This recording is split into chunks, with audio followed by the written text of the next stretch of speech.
eles não receberam toda a luz que devia ser dada ao mundo.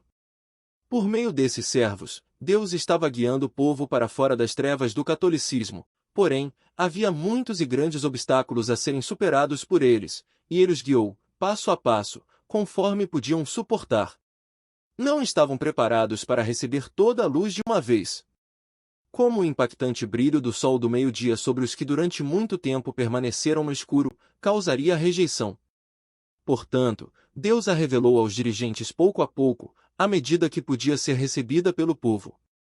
Outros fiéis obreiros deveriam surgir para guiar o povo ainda mais longe no caminho da reforma. Ellen White, O Grande Conflito, páginas 86, 87. Em outra carta, a um padre que havia se tornado discípulo do Evangelho, os falou com profunda humildade de seus próprios erros, acusando-se de ter sentido prazer em usar vestimentas suntuosas e ter gastado horas em ocupações fúteis. Acrescentou então estes comoventes conselhos, que a glória de Deus e a salvação das pessoas ocupem sua mente, e não a posse de benefícios e bens. Cuidado para não adornar sua casa mais do que sua alma, e, acima de tudo, dê atenção ao edifício espiritual. Seja piedoso e humilde para com os pobres, e não consuma seus bens em festas. O Grande Conflito, páginas 88, 89. Perguntas para consideração. O que é a luz progressiva? Por que Deus revela a verdade gradualmente? Como esses princípios se aplicam à Igreja de Deus hoje? As novas descobertas da verdade se relacionam com verdades anteriores que o povo de Deus compreendeu? Por que a nova luz nunca deve contradizer a antiga luz? A cultura promove valores, ideias e códigos morais que entram em conflito com o que a Bíblia ensina. Como lidamos com esses desafios?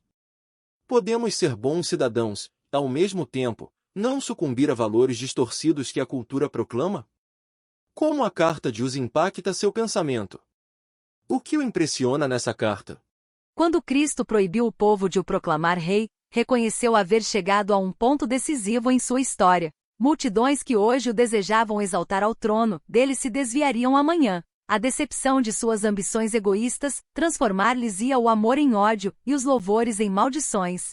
Sabendo isso embora, nenhuma medida tomou para evitar a crise. Desde o princípio não acenara a seus seguidores com nenhuma esperança de recompensas terrestres. A um que viera desejando ser seu discípulo, dissera: as raposas têm covis e as aves do céu têm ninhos, mas o filho do homem não tem onde reclinar a cabeça. Mateus 8, verso 20. Se os homens pudessem haver obtido Cristo e o mundo, multidões lhe haveriam oferecido seu apoio. Tal serviço, porém, não poderia ele aceitar. Dos que agora se achavam ligados a ele, muitos havia que tinham sido atraídos pela esperança de um reino terrestre. Estes deveriam ser desenganados. O ensino profundamente espiritual no milagre dos pães não fora compreendido.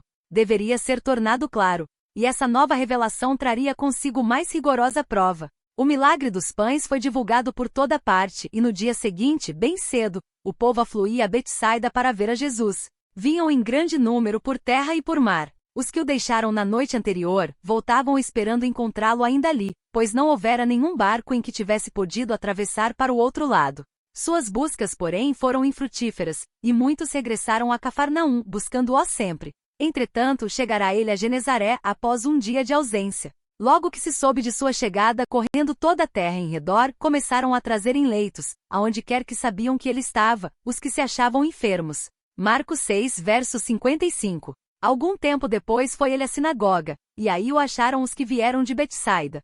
Ouviram dos discípulos como atravessar o mar. A fúria da tempestade, as muitas horas de infrutíferos esforços remando contra ventos adversos, o aparecimento de Cristo andando sobre as águas, os temores despertados, suas palavras de tranquilização, a aventura de Pedro e as consequências da mesma, bem como a súbita cessação da tempestade e o aportar do barco. Tudo foi fielmente narrado à maravilhada multidão. Não contentes com isso, muitos ainda se reuniram em torno de Jesus indagando: Rabi, quando chegaste aqui? Esperavam receber, de seus próprios lábios, uma segunda narração do milagre.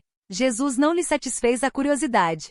Disse tristemente: na verdade vos digo que me buscais, não pelos sinais que vistes, mas porque comestes do pão e vos saciastes. Não o buscavam por nenhum motivo digno, mas como foram alimentados com os pães, esperavam receber ainda bênçãos temporais unindo-se a ele. O Senhor lhes ordenou: Trabalhai não pela comida que perece, mas pela comida que permanece para a vida eterna. Não busqueis meramente benefícios materiais. Não seja vosso primeiro esforço o prover o necessário à vida atual, mas buscai o alimento espiritual, isto é, a sabedoria que permanece para a vida eterna. Isso apenas o Filho de Deus pode dar, porque a este o Pai, Deus, o selou. O desejado de todas as nações, página 265.